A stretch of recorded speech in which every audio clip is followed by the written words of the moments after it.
Salut tout le monde, je m'appelle Gemma, je suis une jeune fille de 15 ans. Je vis à Rome avec mes parents. Mon père est un homme d'affaires. Ma mère, elle, est mannequin. Ils m'ont tous les deux offert une vie incroyablement merveilleuse. Je les adore. Ma mère est extrêmement belle. Je suis une petite fille ravissante et magnifique. En effet, j'ai hérité du visage et de la personnalité de ma mère. Je suis en train d'être formée pour devenir Miss Univers. Ma mère était le modèle le plus célèbre de tout le pays. Elle avait déjà été Miss, en Italie aussi.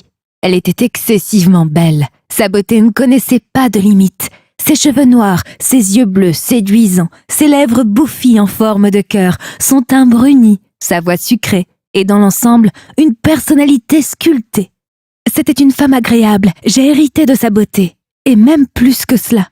Bien que n'ayant que 15 ans, j'étais immensément agréable. J'étais beaucoup plus belle que ma mère. Elle avait l'habitude d'avoir de nombreuses propositions et expositions. C'était une personnalité célèbre, et sa beauté avait donné naissance à un plus beau plan. Comme ma mère, j'avais aussi une belle personnalité. Mes cheveux bruns qui coulent sur mes épaules, mes lèvres douces et miellées, mon regard pétillant, mes sourcils fins, ma peau brillante, mon nez délicat, ma voix apaisante et ma personnalité tout à fait élégante me rendaient beaucoup plus belle qu'elle. J'étais éblouissante. Hélas, c'était quelque part une combinaison entre un cadeau de maman et un don de Dieu. La plupart des amis de notre famille disaient depuis mon enfance que j'étais plus belle que ma mère. À l'âge de 12 ans, j'ai même gagné le défilé de mode pour enfants en Italie. Depuis ce jour, mes parents ont toujours eu des appels d'opportunités variés pour moi. Certains voulaient me sélectionner pour leurs films, d'autres voulaient que je fasse des défilés, d'autres encore voulaient que je sois mannequin pour enfants, etc. Je voulais travailler pour tout et avec tout le monde, mais les décisions étaient entièrement prises par mes parents. Bientôt, les appels d'offres pour moi ont augmenté. Mes parents discutaient du fait qu'ils n'acceptaient peut-être pas de contrat. Une fois que j'ai entendu leur conversation, maman parlait de n'accepter aucune proposition pour moi. J'ai entendu papa ne rien dire. Seulement, elle s'y opposait. Je devins furieuse. Je pensais que ma mère avait commencé à être jalouse de moi. Elle ne voulait pas que je devienne aussi célèbre qu'elle l'était. Elle gâchait ma carrière et mon avenir juste à cause de sa jalousie. Juste parce que j'étais plus belle qu'elle. Je ne voulais plus lui parler. J'ai commencé à détester ma mère.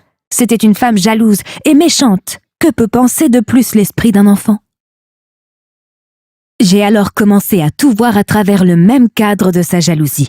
La nourriture qu'elle me donnait était loin d'être un aliment de régime. Elle voulait que je devienne une grosse graisse, me suis-je dit, et j'ai grossièrement commencé à prendre mon repas. Les vêtements qu'elle me donnait n'étaient pas grunge et stylés. Elle ne voulait pas que je sois séduisante, me suis-je dit, et j'ai commencé à porter les vêtements stylés de ma nouvelle garde-robe. Les produits de beauté, les crèmes pour le visage, les crayons à lèvres, tout ce qu'un mannequin doit utiliser ne m'ont jamais été donnés sans permission. Elle voulait me faire ressembler à un enfant normal, et moins beau qu'elle, pensais-je. Je suis devenue très impolie avec elle, et j'ai arrêté de lui parler. Une nuit, j'ai fait un mauvais rêve. Je dormais, et ma mère est venue et m'a jeté de l'acide au visage et m'a brûlé le visage. Je me suis réveillée en hurlant. Un cauchemar! Je suis devenue plus grossière, plus fâchée, et j'ai commencé à la détester encore plus. Je ne voulais plus d'elle dans ma vie. Maman était confuse à propos de mon comportement. Elle a demandé à papa de me parler et je lui ai dit à quel point sa femme était jalouse de moi.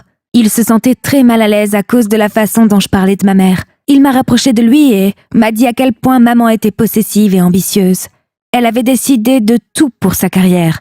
Il m'a emmenée dans leur chambre et a ouvert une armoire contenant tous les accessoires de mode pour moi et mes photos, avec le rêve de faire de moi la Miss Univers. C'était le rêve de ma mère.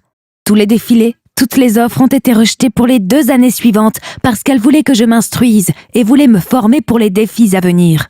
J'étais en larmes. Je me suis précipitée vers ma mère et je l'ai serrée très fort dans mes bras. Je lui ai dit que j'étais désolée pour tout. Une mère pense toujours au bien de son enfant, n'est-ce pas? J'aime ma mère plus que jamais maintenant. C'est la meilleure mère du monde.